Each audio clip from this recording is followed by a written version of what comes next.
বিসমিল্লাহির রহমানির রহিম।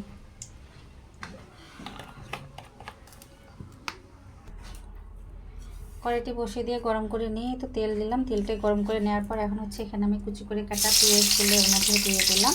পেঁয়াজগুলো একটু হালকা হালকা লাল লাল করে ভেজে নেব। এবারে কুচি করে কেটে রাখা আমার টমেটোগুলো তেলের মধ্যে দিয়ে দিব। এগুলা তেলে একটু এরকম করে আমি ভেজে নেব। পেঁয়াজ বাটা দিয়ে দিলাম, কাঁচামরিচ বাটা, সরিষা বাটা, স্বাদ মতো লবণ, হলুদের গুঁড়ো সব কিছু দিয়ে এগুলো ভালোভাবে একটু কষিয়ে নেব।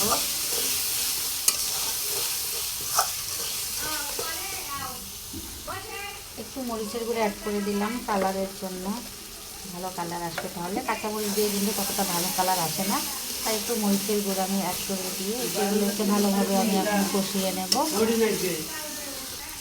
তো মাছগুলো আমি লবণ দিয়ে ভালোভাবে পরিষ্কার করে নিয়েছি। এখন এগুলো একটা একটা করে এর মধ্যে দিয়ে দেব।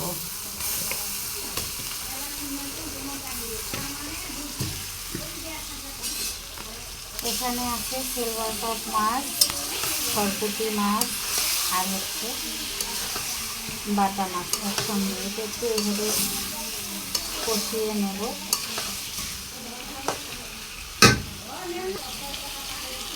এখন একটু পানি দিয়ে দেব।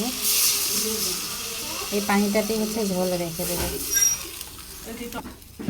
মাছের ডিম এখন দিয়ে দিলাম। মাছের ডিমটা এখন দিলে হচ্ছে ভেঙে যাবে না, এটা একটু পরেই দিলাম।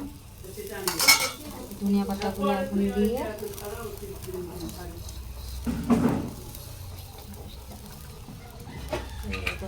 দিয়ে দেবো।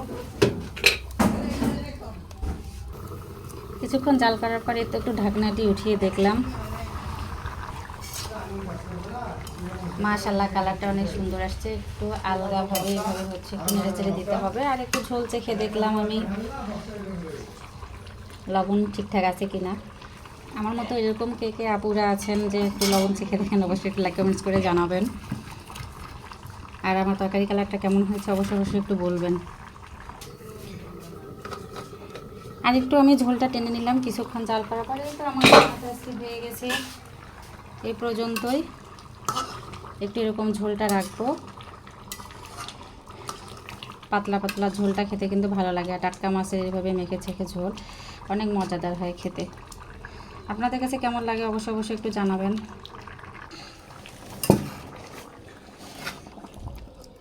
আজকের ভিডিওটা আমার এ পর্যন্তই। কেমন লাগলো অবশ্যই একটু বলবেন আপুরা।